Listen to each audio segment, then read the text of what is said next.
Based on its regular economic and monetary analysis, the Governing Council confirmed that the current key ECB interest rates still remain appropriate. It therefore decided to leave them unchanged, taking into account all the new information and analysis which have become available since our meeting of the 2nd of December 2010.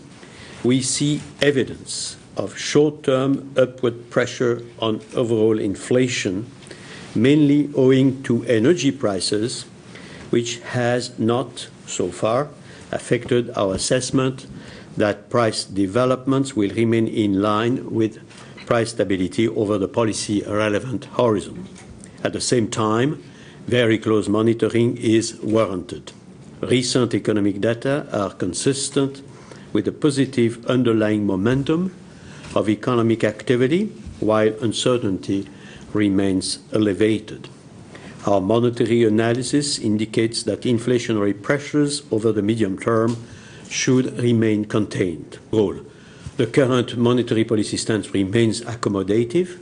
The stance, the provision of liquidity, and the allotment modes will be adjusted as appropriate, taking into account the fact that all the non-standard measures taken during the period of acute financial market tensions are, by construction, temporary in nature.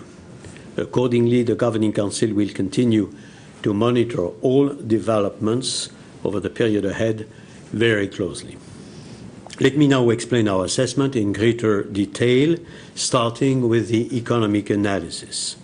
Following the 0.3% quarter-on-quarter increase in euro area real GDP in the third quarter of 2010, recent statistical releases and survey-based evidence confirm that the positive underlying momentum of economic activity in the euro area remained in place towards the end of 2010. Past few months, banks have expanded the provision of credit to the private sector in an environment in which the overall size of their balance sheets has remained broadly stable.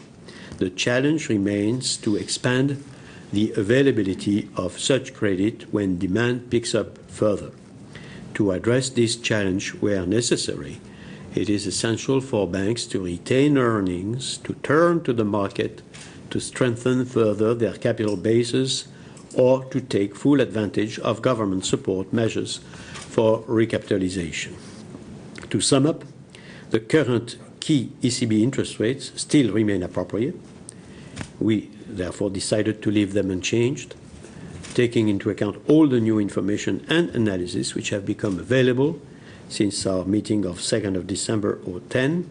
We see evidence of short-term upward pressure on overall inflation, mainly owing to energy prices, but this has not so far affected our assessment that price developments will remain in line with price stability over the policy-relevant horizon.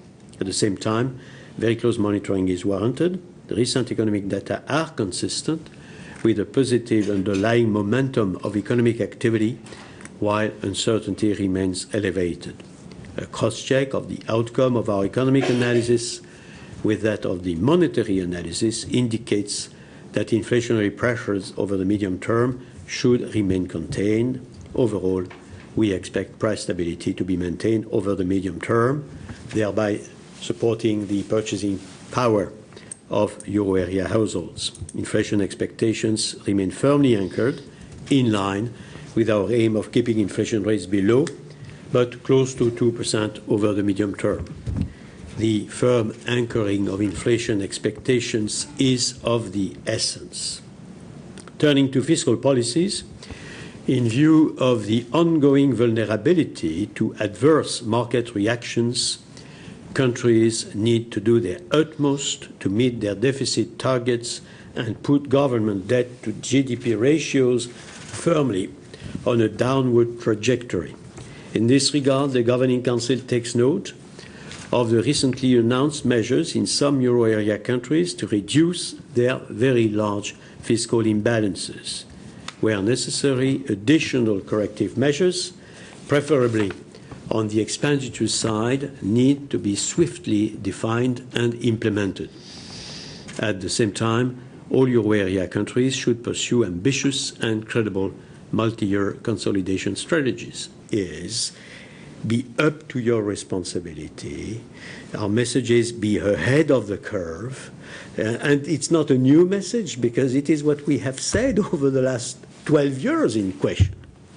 And I don't want to remind you again of the moment where we had to fight to preserve what was I would say the Stability and Growth Pact, the way he was attacked by a number of countries and so forth. So I don't insist on that.